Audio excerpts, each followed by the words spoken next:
This is Hugh Meyer. Hope you're doing well. Remember, we are connecting entrepreneurs, thought leaders, and business experts to you, the small business owner and entrepreneur. Today, really excited to have my guest, Angel Ribo. Angel is known as the CEO Confidant. He runs a business and consulting firm where they help to boost accountability, improve your sales performance, and has spent a great deal of time working on how to help remote teams become successful. In this episode, we're going to talk about Angel's background, how he come to create the CEO Confidant, what he has done over the last year to help boost teams' remote performance, and finally, how he leverages social media. We hope you enjoy this episode. Angel, welcome to the Money Talks podcast. How you doing today? Thank you very much. Thank you for having me. I'm doing great. And thank you everybody who's listening to us. Yeah, it was, thank you for being here. You and I connected several months back. We were doing a kind of a LinkedIn marketing workshop, if you will. I appreciate your feedback. You know, your content is fabulous. And that's something we'll definitely want to talk a little bit about. So without further ado, maybe just give the audience a little bit about your background. Absolutely. So, of course, I mean, I live in Plano, Texas, which is north of Dallas. I've lived here for the last 10 years. Overall, I've lived like in eight different countries throughout my life. I'm originally from near Barcelona in Spain. And basically, I do two very distinct things in my life. One is with my business consulting company. Basically, we help both corporate CEOs and established entrepreneurs to bridge the gap globally for expansion and exposure as a way to generate or to accelerate the growth of their businesses. And I started to do that basically 5 years ago when I left corporate America. And at the same time, I started also my nonprofit. I'm actually one of the 3 co-founders. And what we do is we help underprivileged kids in Latin America become entrepreneurs using the local resources. So this is in a nutshell what my life is about. Unfortunately, for the last 14 months, I have not been able to travel much for obvious reasons. It's now April 2021. But we really can't wait to resume our activities in Latin America with the kids that so much needed. That's amazing. I definitely want to learn more about that and talk about that. Thank you. Thank you. Kudos to you for doing that. It's really important. And it's amazing because I've talked to other people that I've interviewed on my podcast who are in the fintech space, and there is a lot going on as far as entrepreneurship in Latin America. So yes, I love hearing about that. And it's really interesting. So maybe go back a little bit. Of course. What was kind of, I guess, the light bulb? You know, it's really interesting because a lot of the people I interview, they've all had some role in the corporate world, if you will. And what was the light bulb for you as far as wanting to kind of bridge out, go on your own and start this great, underwrite you have? Thank you. Well, I think it's a mixture of things, right? It's not only one thing. I think that probably the most important one is that I had continuously been putting my family as a second priority in my life. And that eventually hurts the family, and for me, my family is extremely important. So I think that was probably one of the main reasons. The second reason is also, when you realize that the company was working with was bought by someone else, and then things started to change. And when you realize that people join companies for money, but they stay because of the culture. And so when you realize that, all these great things you've done in the past, unfortunately, you cannot do it there anymore. And you have to use you have to change your strategy, and you don't quite think is ethical enough or good enough, So, there were many things like this. And why wasting my time doing things that I really don't like and I don't see any future on? I think that's really important. And also, I think probably like the last thing, the last drop in the cup was probably I had a spiritual experience, literally, that also made me think, what are you doing with your life, Angel? And maybe and it was the second time in my life that I had something close to this, something that they couldn't explain with my senses. So I said, okay, so this means something. Maybe I should do something. I should take action and I should basically move from where I am today to doing something else. And I'm obviously, in retrospect, after 5 years, it's definitely a good move. And as you know, as you've interviewed people coming from corporate, as you know, we all come out in many different ways, but we all come out with a lot of experience, right? And I think that's extremely important. I think it's important to acknowledge that we come with a lot of experience, and we have had several support systems helping us grow to be who we are. Yeah, no, thank you for that. I appreciate that, and it's great because you're right. That is an excellent point about having that experience. But then you also, it's all about jumping out or getting out of the comfort zone, if you will. We all, as you kind of alluding to, many people get very accustomed to that corporate culture, and it kind of feels safe. But you have to ask yourself, are you really happy doing what you're doing? And more often than not, people answer that question with a no, and they kind of have to grab that entrepreneurial spirit out and realize you have to, if you want to be happy, you got to make changes. Maybe that means taking some risk in your life. Mm-hmm. And as you know, every time you hear the stats about the engagement levels in corporate, it's always above 70%. So that means that at any given company, at any given point in time, you go there, you knock at the door, you see 10 people, 7 don't really like what they're doing, but they have to pay their bills, they have to pay their mortgages, they have to take their kids to college, blah, blah, blah, you name it. So, and I stayed there for 10 years, it was a long period of time, but there were people there that had been almost 30 years. Right. So, I mean, and it's not bad. I mean, I'm not saying it's bad, but right. At the end of the day, it's your decision. You decide what you want to do with your life. And also, I think that something else, now that we're thinking about things that had happened in the past in my life, I think that also I went to a Tony Robbins event, and I experienced, and there's so many things that happen in those events that are so powerful. And one of the most important messages that really changed and shook me really to the bone was the idea that, we are really here to make an impact. Yep. Like it or not, and that's why you have a podcast. I mean, you have a podcast because you really want to change people's lives and you want to inspire people every single day, right? And you're excited about the downloads, not because of the downloads themselves, but just because you have been able to inspire more people and more people and more people, right? 100%. And so that's why there's this direct relationship between, how many people you serve and you help in your life, and eventually the rewards that you get in your life. And I wanted to literally start doing my own thing and start impacting thousands of lives as opposed to what I was doing before. Yeah, that's amazing. I agree with you 100%. Yeah, it is. You're right. You have to, you really have to want to make changes to people's lives and be impactful. And thank you. I appreciate what you just said. Yeah, that's why I'm here doing this. I love doing it. I get to meet, I've been doing it now for almost a year, which is hard to believe. And I get to meet great people like yourself who are, thank you. I get to learn about what you're doing.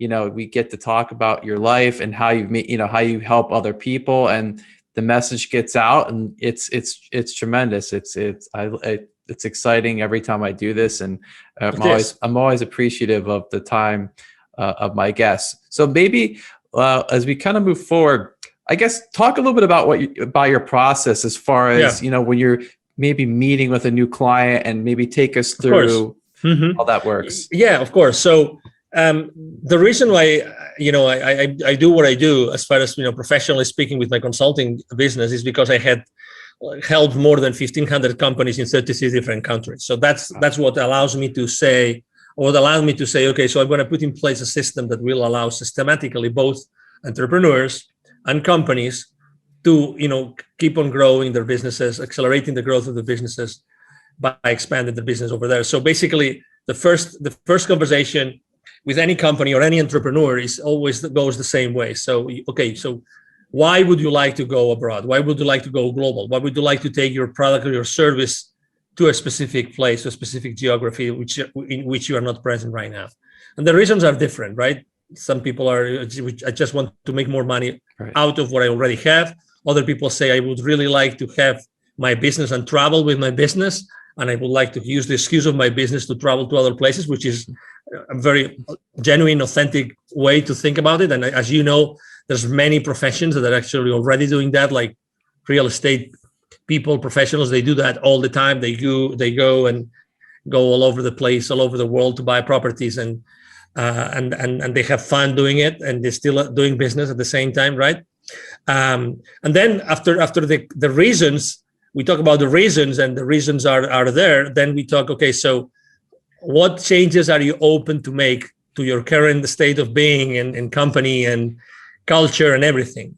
Because it's very easy to say, I want to do this, but what do you really want to change? That's why very often people ask me, how do you find your clients, or what's the perfect profile of your clients? Is there a particular industry that you like to work more with? And I said, no, there's not a particular industry. There's always a way in which I always ask these three questions. Do you really want to change as a leader? Do you really want to leave a legacy? And do you really want to change the world? I always ask the same three questions, because I just want to work with people that I really like to work with. I choose my clients, and I really want to work with people that really want to make a difference in this world.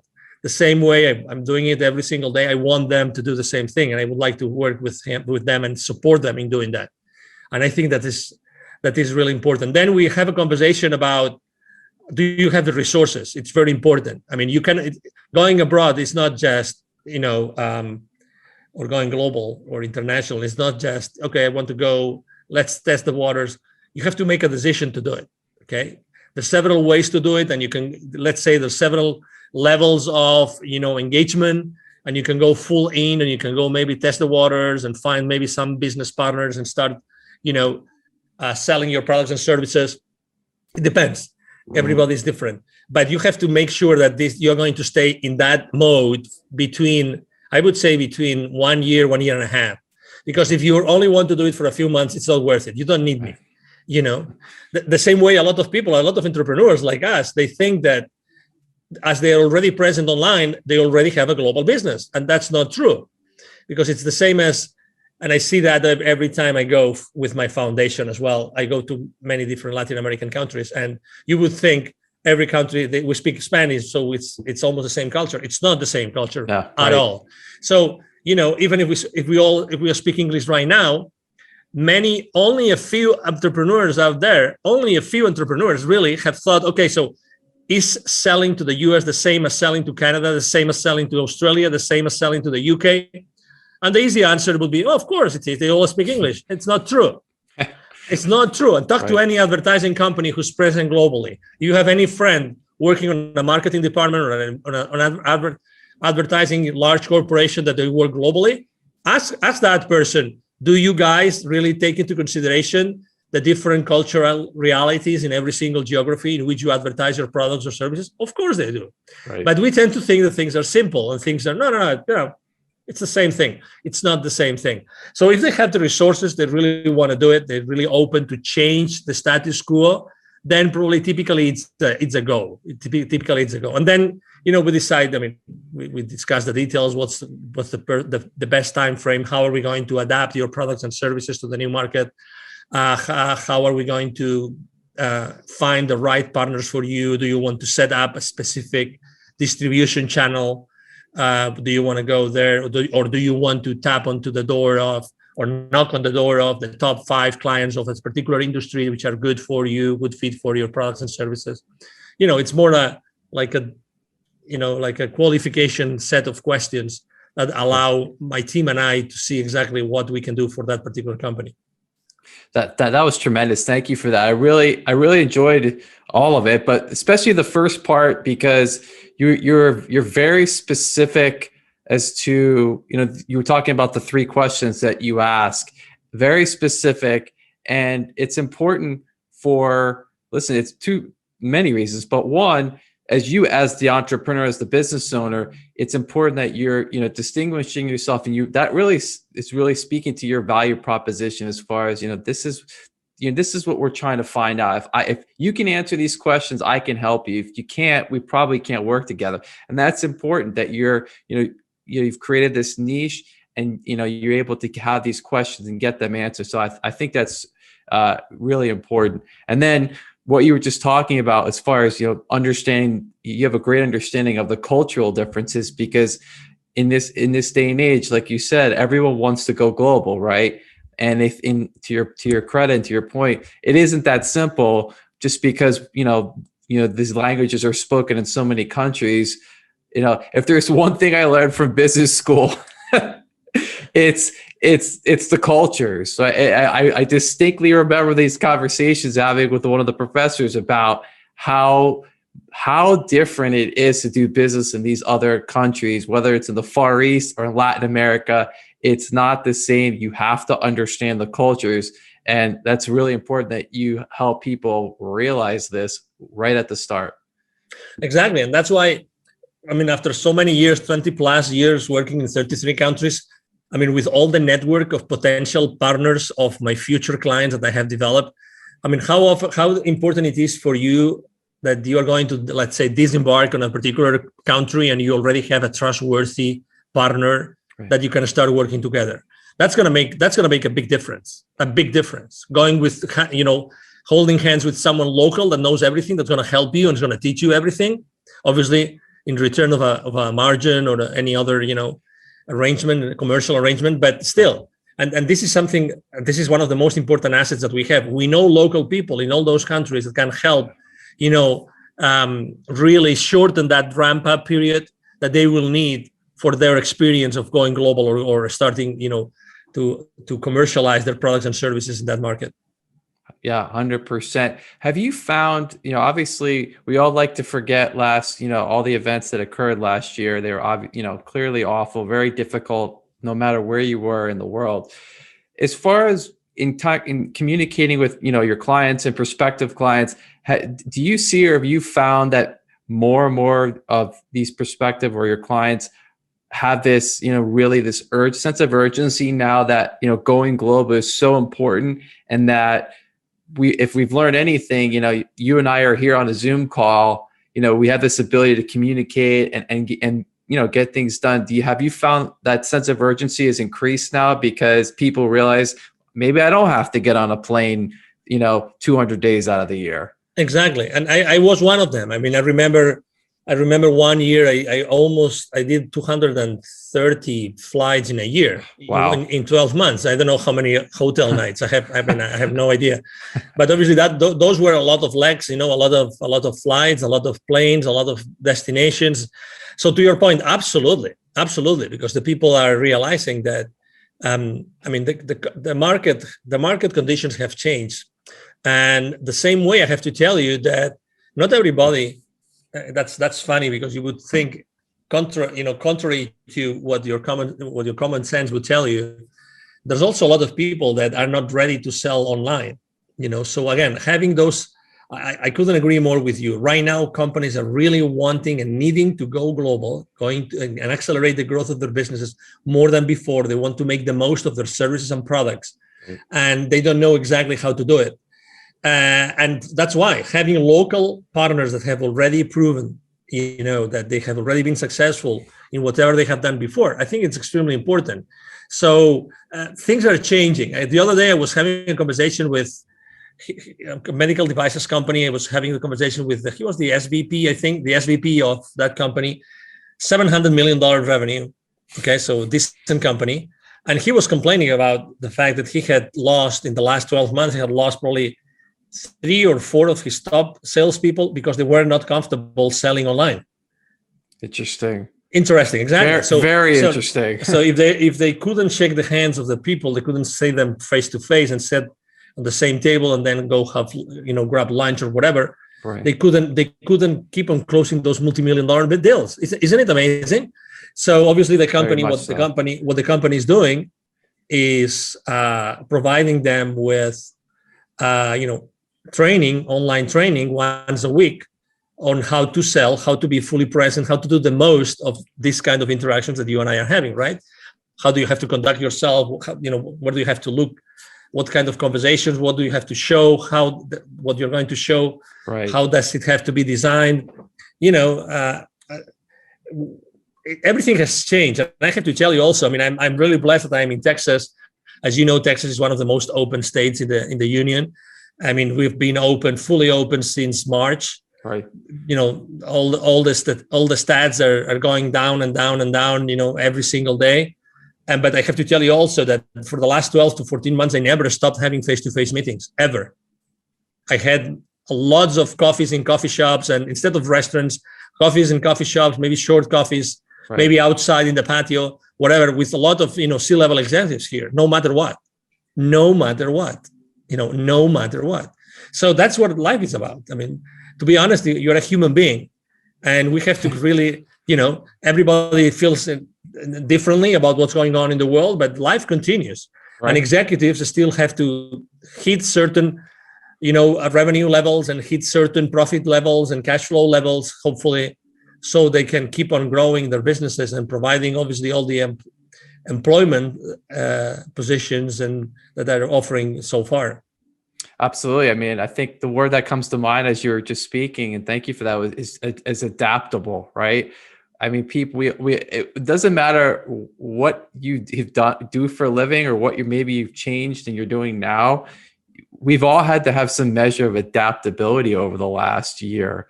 And to your point, we were just that great example of the salespeople. That executive, they need to keep the lights on at the company, if you will, right? They have to keep things going, and that's a difficult situation. We have to adapt, where we have to, we need to train these people that, listen, you may have to do this, through a camera, and that's being adaptable. I was reading a report summary yesterday about, how the future of work has been changed due to what's going on in the world right now. 3/4 of CEOs right now, they are very, very concerned. And the number one concern is, how are they going to help their employees upskill? Right. And they're not that concerned about, like hard skills. No. I'm talking about soft skills. So they don't know how they're going to do it to successfully transition their labor forces, their workforces, into a place where they can embrace new skills that are needed for the work that needs to be done today in the world, right?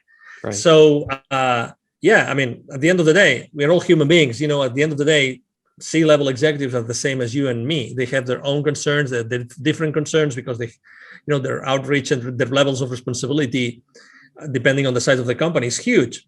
But at the end of the day, they're dealing with people and concerns related to people. Will my employees be still engaged? What do I have to do now differently compared to before, so that they keep being engaged? How do I keep them accountable? How can I have, all those questions are being asked and are not easy. I mean, in only 12, 14 months, let's say 14 months now, it's April 2021 right now, not everybody has been able to really adapt to the new situation yet. And I think that the organizations that have provided have taken the opportunity for the last few months, right, to train their workforce, are going to be the most successful ones in the future. But 100%. you can't wait. It's not like, you have like X company name, university already developed, and you have lots of courses inside. That's not the answer. The answer is, how do you make sure that you have really, really, really, engaging, multisensorial, really engaging training opportunities that every single employee is really using to keep the company afloat and to really set a strong foundation. Things are changing all the time, and people don't see that. Again, and the world of training has also changed, and it will keep on changing. And as you know, we live in a world we are being distracted all the time. We carry these smartphones, which make us, obviously, they not make us smarter, as you know, right? So they do everything but keeping us smart, right? Agreed. It's funny. I don't know if you've seen it. I forgot the name of the company. I would say the name of the company if I remembered it. There's a company that just launched a new flip phone, which it's not a smartphone. So it has zero distractions, but it has the power of let's say the agenda, blah, blah, blah, all the really strong things or the powerful things, but zero distractions. and I'm sure that they're selling it. I mean, it's not cheap. I mean, it's not like the flip phones that you go to Walmart that it's $25 or $50. Right. No, they charge you $300, I think it is, but it's a flip phone, long battery, you name it, because we need to go back to the basics. The distraction is not allowing us to really thrive in our lives. And you must see this because you interview people every single day or week. You see that, unfortunately, keeping us distracted is keeping us distracted. So we don't accomplish what we should be accomplishing. 100%. Right? And there's this great movie called The Social Dilemma. The Social Dilemma. I don't know if you've watched the movie. Yes. It's a great movie because I think Yes. everybody should go and see that movie and watch that movie because it tells you how the devices and the softwares are designed to keep you distracted and are designed to, with all due respect to all those companies, manipulate your purchasing habits, your consumption habits. And they say it. I mean, and there's like literally what?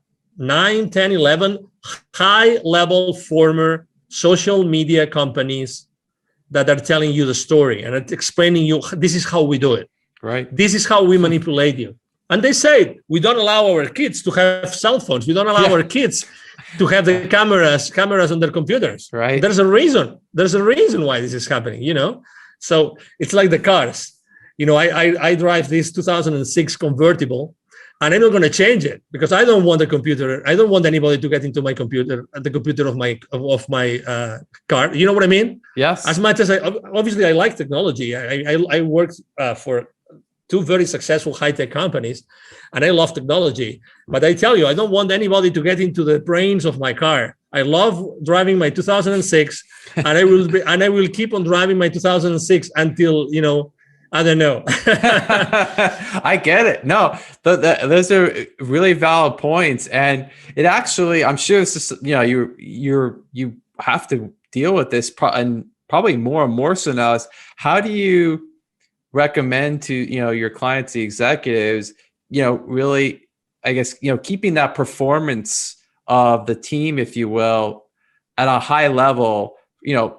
2 reasons. One, obviously now we've all been separated and predominantly we've had to work in this kind of environment. And how do you maintain that performance? And then also to what you were just talking about, this distraction, right, of this, where people just pick it up all the time. How do you, I guess, advise your clients on the best piece of advice is actually a very good friend of mine. His name is Neville Joffe. He's trained more than 20,000 C-level executives and business operators of large corporations in the world for the last 25 years. And he does something which I love. It's the deprivation test, which means, imagine, Hugh, that you and I, we do a list of everything that we do, let's say during our working hours. Let's leave our personal life aside, okay? Our working hours. We do a list. And then we say, okay, starting tomorrow, I will not do this and this and this and this. Listen, if you want, you just start with one thing. I'm not going to do that. And I will make sure we're not going to do it. And you keep on adding things. Why? Because you realize that there's a lot of things that you do that you really don't need to do. And you can probably, there's some roundabout, something that you can do instead of what you were doing. That's not going to be, sucking your energy and your time. Right. And you can still, turn around. I wanted to say that's the word I wanted to use. So you can use a turnaround and not being obliged to do that. So make a list of the things that you do. Start, the saying, I will not do this anymore. I will not do this anymore.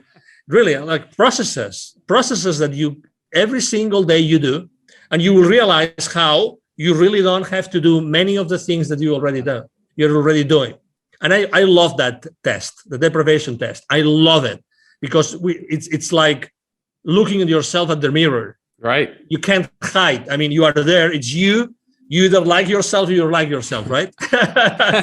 it's who you are, right? That's fantastic. I'm gonna have to make that list. No, honestly, do it. Yeah. Honestly, it's like when we're shaving in the morning, right? It's you with your razor, and it's your face, and if you cut yourself, bad luck, it was your bad day, but it's you with your time, with your reality. And there's Right. something else. And I took action after watching that movie that I recommend people as well.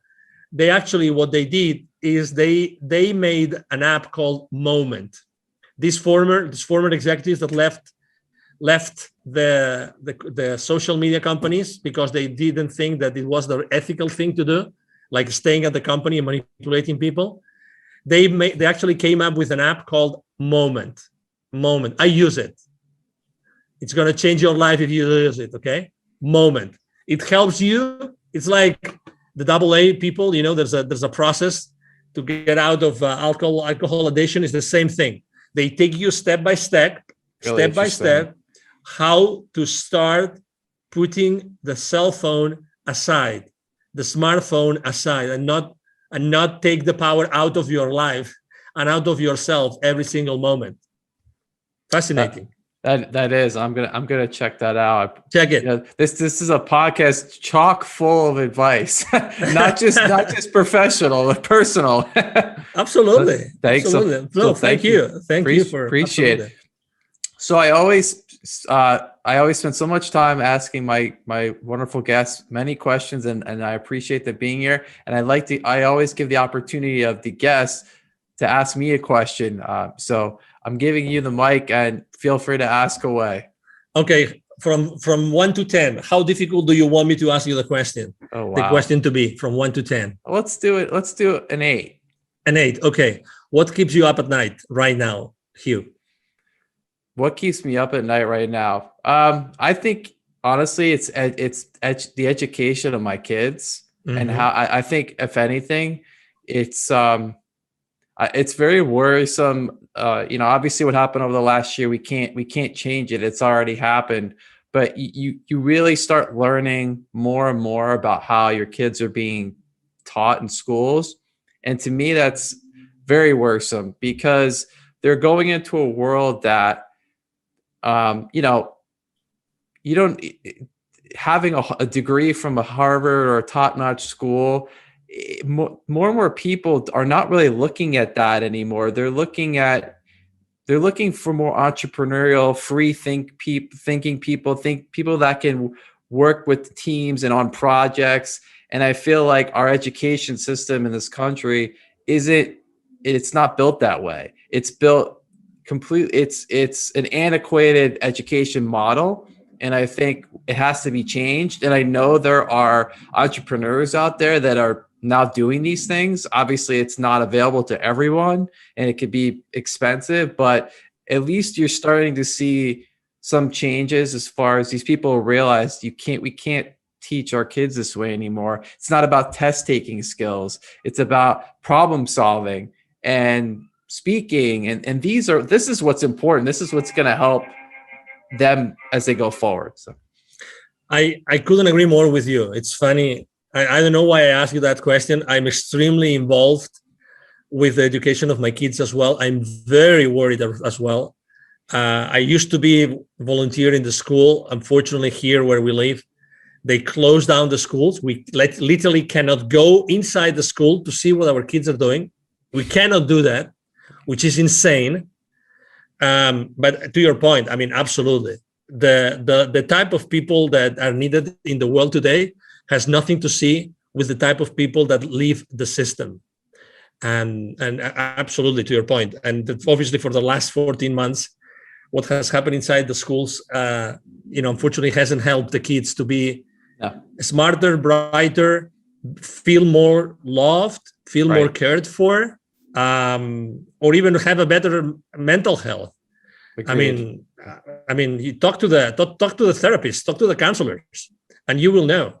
You will see. I mean, unfortunately. So thank you for answering the question. Thank you. I appreciate that question. Thank you. It's something. It's funny because I'm actually going to have in the next couple of weeks. I'm going to have a founder of a startup education company. So more to come on that subject. Awesome. Yeah. Please. Keep on bringing people that knows exactly what's lacking today and what we can do to bring, to use all these amazing talents and gifts that our kids come to this world with. Oh my God. and you see that every day. It's Absolutely. as father, you see that. I mean, these kids are asking you questions that, oh my God, and what a blessing. The thing is, how do we keep this balance, right? Between educating them and giving them the boundaries, and at the same time allowing them to be who they really are, right? 100%. Yeah. So anyway, thank you. I'm having chills again. So thank you. Yeah, no, thank you for that great question. Take a minute or two. You do an amazing job on your social media, specifically your LinkedIn. Thank you. It's one of the best. And I actually spent time earlier today and yesterday going through it. And you have a very clear value proposition. I know, you exactly what you do, who you're trying to help. Maybe just spend a minute or two talking about how you've really leveraged using social media. Thank you. Exactly. Well, number one, I chose to start working in social media really when I left corporate America. I think that in general, in the corporate world, social media is not used a lot, or is used very well. The first thing I thought was, okay, so what is my audience, right? So who do I want to serve and where they are? And it's funny how, obviously, I immediately decided, okay, so it's LinkedIn. I only had a few hundred connections, nothing else. And I said, but I want to really make a difference here on LinkedIn. And then I started to think, okay, so if my audience is here, how am I going to talk to them? And one of the things I always repeat myself and that I learned, and I have had also very good teachers throughout this time, is that number one, have you noticed that when you go to Google and look for a particular person, you throw a name in the box? One of the first line items is actually LinkedIn. Right. So you are in Google, Googling someone's name, and LinkedIn lines show up as the first one. So what I'm trying to tell you is LinkedIn is not a place where you look for a job only. LinkedIn is a search tool. LinkedIn is a search tool. Okay. So just that I think that's going to help you think differently about LinkedIn. Number one. Number two, I said, okay, so what am I going to share? I mean, I was able to have little by little, I built a team, and I have a team working with me. As you have seen, I have, video editors, I have graphic designers. I'm every single day online, every single day. So the content that I am posting is always a content, number one, that's going to grab the attention of my audience. Number two, that it's going to be more related to the human being who is behind an executive than the executive that is concerned about 20 different business aspects. So I'm trying to really keep everything at a very human level and connect with the people at the very human level. So you will see that obviously sometimes I speak about business, and sometimes I give visibility and exposure to businesses, and because actually it's part of my business value proposition. But I try to be really very close to the human beings behind the people that I want to attract to my timeline, right? To my feed. Right. And we all have options, as you know, we all have options. And also I use, and not many people do it, I not only post every day, like normal posts, I use video a lot, I use graphics, I use cartoons. I also create posters for the story. There's a story, like the WhatsApp story, the Facebook story, or the Instagram story. There's a story on LinkedIn. Right. And again, you have to change it every single day. But again, it's another place where people go and they just see, for instance, I am obsessed personally about what's going to happen tomorrow. I want to be the first one to tell everybody on my timeline what day is going to be tomorrow. So for instance, tomorrow, I forgot what day is it going to be tomorrow, but Saturday.